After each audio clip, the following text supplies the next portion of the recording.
Bien que l'on ne s'en rende souvent pas compte, les micro-organismes jouent un rôle majeur dans le bon fonctionnement des écosystèmes. Si l'on s'intéresse par exemple aux micro-organismes phytoplanctoniques, ils sont les producteurs primaires car ils réalisent la photosynthèse et qu'ils se trouvent à la base de presque tous les réseaux trophiques aquatiques.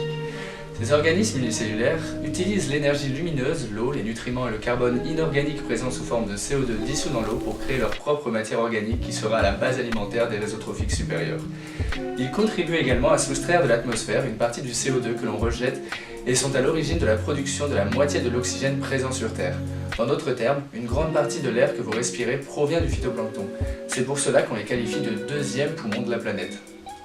Ces communautés représentent également un indicateur des modifications de la qualité de l'eau et de l'état de santé des écosystèmes. Cela s'observe par des modifications de leur physiologie, de leur taux de croissance et de leur diversité, ce qui peut induire de profonds déséquilibres et représenter des menaces pour les ressources vivantes via l'asphyxie du milieu, si accumulation trop importante entraînant une dégradation incomplète et un épuisement de l'oxygène, si prolifération d'algues toxiques pouvant ainsi impacter directement les infrastructures aquatiques et la santé humaine. Nous observons par exemple sur nos côtes, depuis 1980, des efflorescences algales survenant durant le printemps ayant sûrement pour origine l'eutrophisation du milieu. La Manche est une mer épicontinentale de 75 500 km² coincée entre l'Angleterre et la France, communiquant entre l'Atlantique Nord-Est et la mer du Nord. Elle représente une des zones maritimes les plus fréquentées de la planète. Cette mer accueille de nombreux ports et industries, ce qui rend son écosystème vulnérable à des éventuelles pollutions des milieux marins et côtiers. Soumise à de forts courants, l'eau de la Manche est constamment remuée et oxygénée et les matières sont remises continuellement en suspension. Le laboratoire d'océanologie et de géosciences appelé LOG correspond à une unité de recherche adossée au Centre national de la recherche scientifique, l'Université du littoral Côte d'Opale, l'Université de Lille et depuis 2019 l'Institut de recherche pour le développement. Il est composé de deux bâtiments à Wimereux, la maison de recherche en environnement naturel créée en 1998 ainsi que la station marine de Wimereux qui fêtera ses 150 ans en 2024.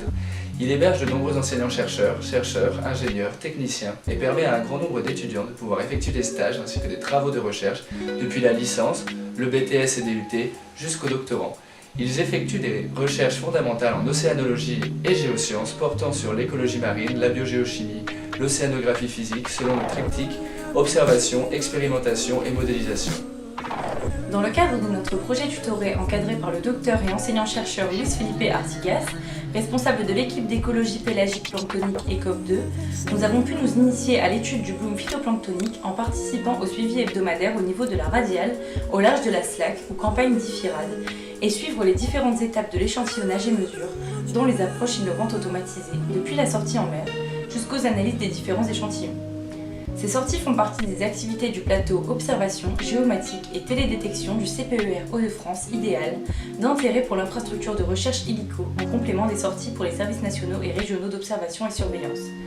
Ce site est intégré au site régional Seine-Manche-Orientale pour l'étude de l'influence des estuaires sur les écosystèmes marins côtiers du projet PPR Rio-Mar et de test de nouvelles approches pour l'étude de la biodiversité du projet PPR Future Ops, tous deux récemment financés, du super site pilote Manche-Mer du Nord du projet européen Jericho S3, ainsi que d'un site d'apprentissage du projet Obama Next, aussi récemment financé.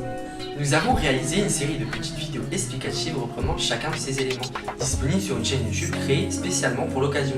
Nous vous laissons donc maintenant découvrir toutes les étapes de suivi au travers des vidéos que vous pouvez trouver sur cette chaîne.